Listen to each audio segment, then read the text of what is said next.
Président de la République d'Ouganda, Yoweri Museveni, est désormais le président du mouvement des non-alignés. Maillet de commandement en main, empoignade, transfert de pouvoir, celui qui a la destinée de plus de 120 pays est acclamé. L'impérialisme, le néocolonialisme, le racisme, la ségrégation et toute autre doctrine régressive, le nouveau président change les règles du jeu. Les idées méprisantes de certains acteurs du monde. Pourquoi ne pas respecter la liberté des autres si vous prétendez démocrate? Si vous dites que vous êtes démocrate, pourquoi ne pas respecter la liberté de tout un chacun? Comment pouvez-vous dire que vous êtes démocrate et pour autant accepter que d'autres personnes soient réduites en esclavage? L'intervention choc est venue du Mali, une sortie attendue et remarquable du ministre d'État qui défend un nouvel ordre mondial fondé sur nos valeurs économiques, politiques, sociales et sécuritaires. La junte française, aveuglée par les réflexes coloniaux et qui demeure l'un des promoteurs du terrorisme dans le Sahel. À cet égard, le Mali réitère sa demande du 15 août 2022 sollicitant la tenue d'une session spéciale du Conseil de sécurité des Nations Unies en vue de présenter des preuves irréfutables de l'implication de ce pays dans la promotion du terrorisme. À ce jour, l'armée malienne a récupéré et occupé les camps et autres emprises précédemment occupées par la MINUSMA, malgré les attaques des groupes terroristes et de certains groupes armés signataires de l'accord, mais qui se sont mués aujourd'hui en acteurs terroristes. Le tournant décisif de cette opération a été le contrôle des emprises et de la région de Kidal le 14 novembre 2023. Grenier et coffre-fort du monde, les pays émergents d'une manière générale et le Mali en particulier doivent emprunter la voie de la prospérité et non celle de l'ingérence. Le président de la transition a annoncé dans son adresse à la nation à l'occasion du Nouvel An, je cite, avoir pris l'option de privilégier l'appropriation nationale du processus de paix en donnant toutes ses chances à un dialogue direct intermalien afin d'éliminer les racines des conflits communautaires et intercommunautaires. Fin de citation.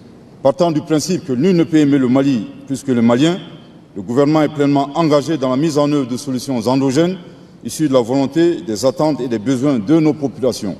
Par conséquent, nous rejetons d'office les remèdes imposés ou importés et contre-productifs.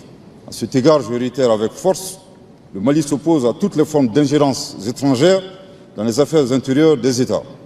Dans la même veine, le Mali dénonce toutes les autres mesures coercitives unilatérales dont souffrent plusieurs pays de notre organisation commune, à l'instar des sanctions illégales, illégitimes et inhumaines que l'UEMOA et la CEDEAO ont prises contre le Mali, ensuite le Burkina Faso et présentement le Niger, alors qu'elles ont été impuissantes à aider substantiellement ces trois pays dans la lutte contre la menace terroriste.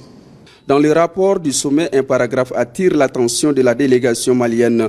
Le ministre d'État prend ses distances.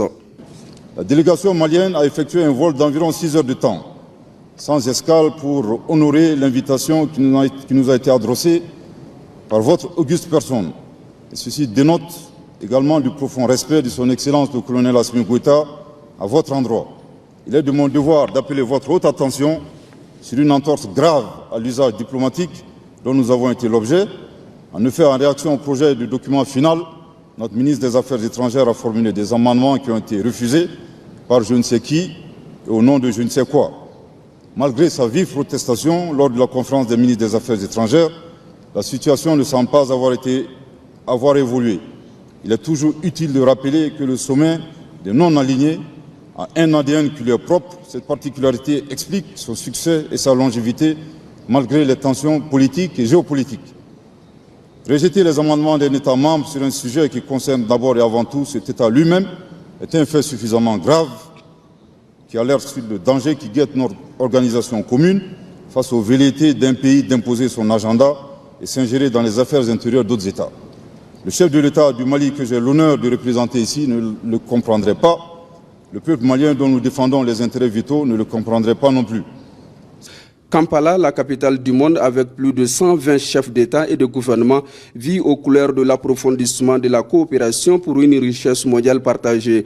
Le nouveau président accueille avec enthousiasme le sommet et s'engage à promouvoir cette coopération sud-sud et renforcer davantage la solidarité entre les États membres dans un contexte de basculement géopolitique.